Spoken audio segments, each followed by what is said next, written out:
Hello students, आज की video में मैं आपको एक्सप्लेन करूंगा एक्सरसाइज 8.1 का क्वेश्चन नंबर 2। हम लोग क्लास 9 मैथ्स का चैप्टर 8 कर रहे थे, दैट इज क्वाड्रिलेटरल। इसके पिछले वीडियो में मैंने आप लोग को एक्सरसाइज 8.1 का क्वेश्चन नंबर 1 एक्सप्लेन कर दिया था, ठीक है। और इसी के साथ साथ मैंने आप लोग को चैप्टर 8 का एग्जाम्पल 1 और एग्जाम्पल 2, ठीक है, और मैंने आप लोग को चैप्टर 8 का थ्योरम जितना भी था वो भी सारा एक्सप्लेन कर दिया है, ठीक है। तो अगर आपको सारा थ्योरम इस चैप्टर से रिलेटेड और एग्जांपल 1 और एग्जांपल 2 अच्छे से सीखना है तो आप लोग उसको मेरे YouTube चैनल में जाकर उसको देख सकते हो, ठीक है। इसी के साथ साथ अभी तक मैंने क्लास 9 मैथ्स का chapter 1, chapter revision, chapter 2, chapter 3, chapter 4, chapter 6, chapter 7 and chapter that is 12 and chapter 14, इन सभी चैप्टर का जितना भी एक्सरसाइज क्वेश्चन था और जितना भी एग्जाम्पल क्वेश्चन था वो सारा एक्सप्लेन कर दिया, ठीक है। तो अगर आपको सारा क्वेश्चन अच्छे से सीखना है तो आप लोग उसको मेरे YouTube चैनल में जाके उसको देख सकते हो, ठीक है। मैंने हर एक चैप्टर का प्लेलिस्ट बना के अपलोड कर दिया, ठीक है। तो स्टार्ट करता है आज का क्लास। यहाँ पे हम लोग को दिया गया है दैट इज एक्सरसाइज 8.1 का क्वेश्चन नंबर 2 में, that is if the diagonals of a parallelogram are equal then show that it is a rectangle. अब यहाँ पे आप लोग को पैरेललोग्राम में बोला जा रहा है कि अगर डायगोनल्स पैरेललोग्राम का इक्वल होता है तो आप लोग शो करो कि वो पैरेललोग्राम वो एक टाइप का क्या है, रेक्टेंगल है, ठीक है। तो हम लोग सबसे पहले क्या करेंगे, हम लोग मान लेते हैं कि ये जो है मैं एक पैरेललोग्राम मान लेता हूं। तो मान लेते हैं ए बी सी डी, ये ए बी सी डी क्या हो गया, पैरेललोग्राम, ठीक है। तो अगर ये पैरेललोग्राम है तो यहाँ पे क्या बोला था कि if the diagonals of a parallelogram are equal, तो इसका डायगोनल्स बना लेते हैं। एबीसीडी मैंने पैरेललोग्राम मान लिया था, फिर यहाँ पे एसी और आपका दैट इज बीडी, ये दोनों क्या है, डायगोनल है जो कि इक्वल है, ठीक है। हम लोग को शो क्या करना है कि अगर ये पैरेललोग्राम का जो डायगोनल्स है दैट इज एसी और बीडी आपस में इक्वल है तो आप लोग प्रूफ कीजिए कि जो पैरेललोग्राम है ये एक टाइप का रेक्टेंगल है, ठीक है। तो कैसे करेंगे, ध्यान से देखिए। सबसे पहले हम लोग क्या यहाँ पे लेंगे, दैट इज सॉल्यूशन में let A B C D क्या है, that is A B C D से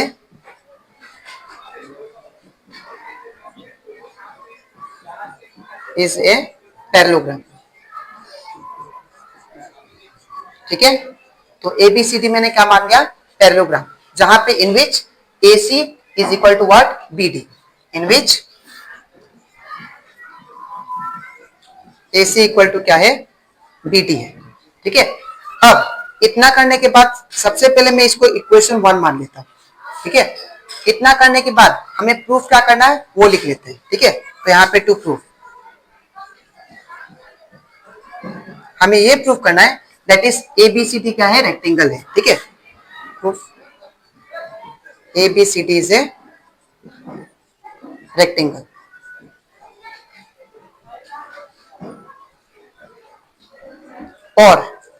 और आप लोग ऐसे भी बोल सकते हो कि अगर मैं angle A, angle D, angle C और एंगल बी ये सभी एंगल 90 डिग्री प्रूफ कर देता हूं तो हम लोग का एबीसीडी क्या हो जाएगा, रेक्टेंगल हो जाएगा, ठीक है। तो और we can say angle A equal to angle B is equal to angle C is equal to angle D, ये अगर हम लोग प्रूफ कर देते हैं इक्वल टू 90 डिग्री तो दैट मीन्स ये क्या हो जाएगा, रेक्टेंगल प्रूफ हो जाएगा, ठीक है। तो अब हम लोग स्टार्ट करते हैं प्रूफ। तो प्रूफ में हम लोग क्या करेंगे, सबसे पहले यहाँ पे मैं सिर्फ 2 ट्रायंगल लूंगा और वो 2 ट्रायंगल को सबसे पहले मैं कॉन्ग्रुएंट प्रूफ करूंगा, ठीक है।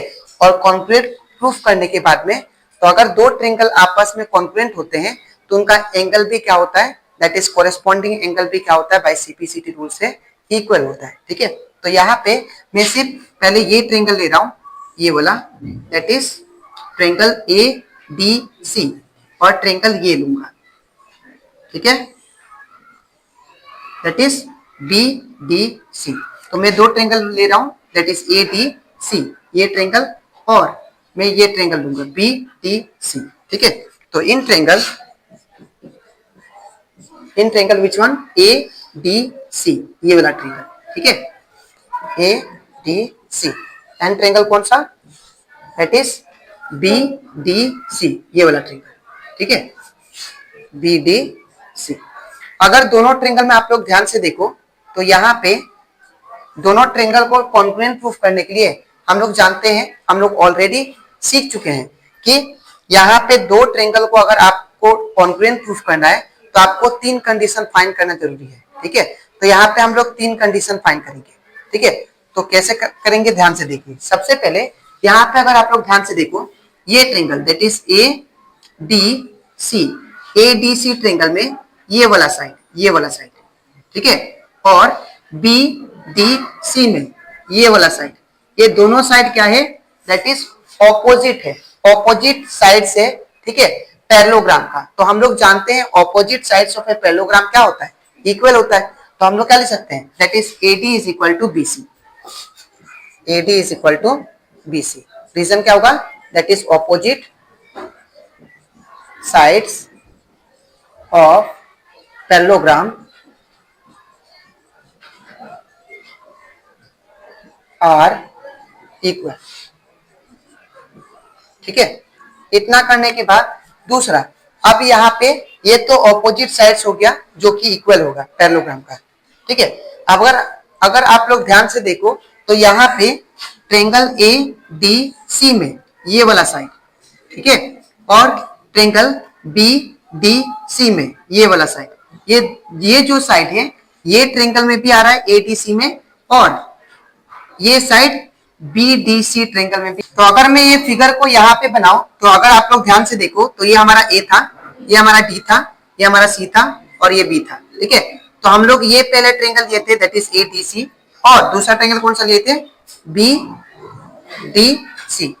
तो अगर आप लोग देखो यहाँ पे ट्रेंगल ए डी सी में ये वाला साइड, ये वाला नीचे वाला साइड, ठीक है, और ट्रेंगल बी डी सी में ये वाला साइड ही, दोनों ट्रेंगल में क्या है, ये वाला साइड कॉमन है। ठीक है, तो हम लोग क्या लिख सकते हैं, that is C D is equal to C D is equal to C D, that is common side, common side. ठीक है, इतना करने के बाद अगर आप लोग ध्यान से देखो, अब नेक्स्ट हम लोग क्या लेंगे, यहाँ पे मैंने आप लोग को पहले ही बताया था कि अगर ये पैरेललोग्राम है तो इसका डायगोनल्स क्या होंगे आपस में, इक्वल। तो हम लोग नेक्स्ट क्या लेंगे, ट्रेंगल ए डी सी में ए सी जो है और ट्रेंगल बी डी सी में बी डी जो है, ये क्या होगा, दोनों आपस में इक्वल होंगे from equation 1, A C is equal to B D, A C is equal to B D. तो A C is equal to क्या होगा, बी डी फ्रॉम इक्वेशन 1। ठीक है, अब यहाँ पे मुझे तीन कंडीशन मिल गया और तीनों क्या मिला, साइड मिला। ठीक है, तो therefore we can say triangle that is A D C is congruent to triangle which one, that is B D C. By कौन सा rule, by that is side side side congruency, side side side congruency. ठीक है, इतना करने के बाद अब अगर दो ट्रेंगल आपस में कॉन्ग्रुएंट है, ये वाला ट्रेंगल, ठीक है, तो दैट मींस ये वाला एंगल और ये वाला एंगल आपस में क्या होगा, दैट इज इक्वल होगा, क्योंकि by CPCT rule that is corresponding part of congruent triangle. अगर दो ट्रेंगल आपस में कॉन्ग्रुएंट होते हैं तो उनका कॉरेस्पॉन्डिंग एंगल भी क्या होता है, आपस में इक्वल होता है। ठीक है, तो हम लोग क्या लिख सकते हैं, इसके बाद मैं यहाँ पे करता हूं, that is angle D is equal to what, angle C, by कौन सा रूल, बाय CPCT। ठीक है, तो अब यहाँ पे आप लोग को एक चीज समझाऊंगा। यहाँ पे अगर आप लोग ध्यान से देखो, जो AD है और BC जो है, ये क्या है, दोनों पैरेलल लाइन है। ठीक है, हेयर AD जो है, AD किसके पैरेलल है, BC का, AD पैरेलल टू BC है, और यहाँ पे जो CD है ये क्या है, ट्रांसवर्सल है। ठीक है, यहाँ पे CD क्या है, ट्रांसवर्सल। अगर A और D और इसके पैरेलल दूसरा है दैट इज BC, अगर AD के पैरेलल BC है और एक ट्रांसवर्सल ये लाइन हो गया दैट इज CD। ठीक है, तो ये जो एंगल होता है इसको हम लोग क्या बोलते हैं, को इंटीरियर एंगल। अब ये को इंटीरियर एंगल का जो सम होता है वो किसके बराबर होता है, 180 का। ठीक है, तो हम लोग क्या लिख सकते हैं, here AD is parallel to BC and CD is transversal, then we can write that is angle C plus angle D, angle C plus angle D equal to कितना होगा इसका सम 180 का। मैं फिर से बता रहा हूं, अगर AD पैरेलल टू BC है और CD आपका ट्रांसवर्सल है, तो अंदर का जो को इंटीरियर एंगल होगा, ठीक है, वो को इंटीरियर एंगल का जो सम होगा वो किसके इक्वल होगा, 180 का। ठीक है, तो मैंने वही लिखा है। अब यहाँ पे हम लोग क्या करेंगे, एंगल सी की जगह पे क्या लिख सकते हैं, एंगल डी, जो कि मैंने प्रूफ किया है। ठीक है, तो एंगल सी की जगह पे क्या लिखेंगे, angle D plus angle D same equal to 180 degree. ठीक है, और we can write angle D plus angle D to angle D equal to 180 degree. अब एंगल डी को सिंगल छोड़ता हूं तो 2 कहां जाएगा, नीचे, तो 180 डिग्री बाई 2। ठीक है, इसके बाद इसको मैं डिवाइड कर देता हूं तो कितना आएगा, 90। तो कितना आएगा, that is angle D is equal to 90 degree. ठीक है, तो एंगल डी कितना आ गया हम लोग का, दैट इज एंगल डी आपका 90 डिग्री आए। ठीक है, तो अगर एंगल डी 90 डिग्री आए तो that means we can say, therefore we can say angle C B कितना हो जाएगा, दैट इज 90। तो यहाँ पे आप लोग इसको इक्वेशन 2 दे देना।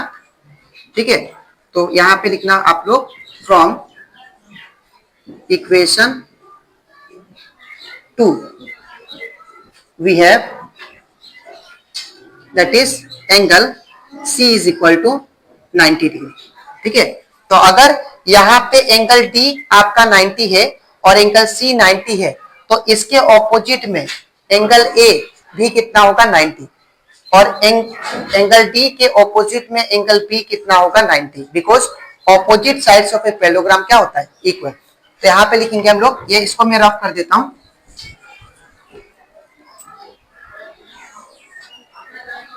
यहाँ पे also angle C is equal to angle A. ठीक है, तो therefore we can write that is angle C कितना दिया, 90, तो 90 degree is equal to angle A. In the same way similarly we can write angle that is B is equal to angle D, angle B is equal to angle D। तो यहाँ पे angle B का B रहेगा equal to angle D कितना, that is angle D का value 90 है, तो यहाँ पे 90। और यहाँ पे आप लोग ऐसे भी लिख सकते हो, that is opposite angle of a parallelogram क्या होता है, इक्वल होता है। ठीक है, that is opposite angle of parallelogram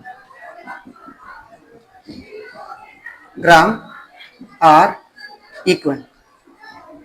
ठीक है, इतना करने के बाद तो देयरफॉर हम लोग क्या कंक्लूजन निकाल सकते हैं, ये हमारा एंगल बी भी 90 है, एंगल ए भी 90 है, एंगल सी भी 90 है और एंगल डी भी 90 है, तो सभी 90 आ गए। तो therefore we can write angle A is equal to angle B is equal to angle C is equal to angle D is equal to 90 degree. ये सभी क्या है, 90 डिग्री है। तो अगर ये सभी 90 डिग्री है तो therefore what we can say, that is ABCD जो है वो क्या है, एक टाइप का, that is ABCD is a rectangle. ठीक है, तो A B C D is a rectangle. ABCD क्या हो गया, दैट इज रेक्टेंगल हो गया। ठीक है, तो इस तरह आपको ये क्वेश्चन को करना था। ठीक है, तो आपको लिखना कैसे मैं बता देता हूं। सबसे पहले आपको ये पार्ट लिखना है। ठीक है, इसके नीचे आपको ये पार्ट लिखना है। ठीक है, ये वाला पार्ट, और इसके नीचे आपको ये लास्ट पार्ट लिखना है। ठीक है, तो ये कंप्लीट होता हमारा, दैट इज एक्सरसाइज 8.1 का क्वेश्चन नंबर 2। ठीक है, अब इसके नेक्स्ट वीडियो में मैं आप लोग एक्सप्लेन करूंगा एक्सरसाइज दैट इज 8.1 का क्वेश्चन नंबर 3। ठीक है, तो आज के लिए इतना ही, मिलते हैं नेक्स्ट वीडियो में। Thank you.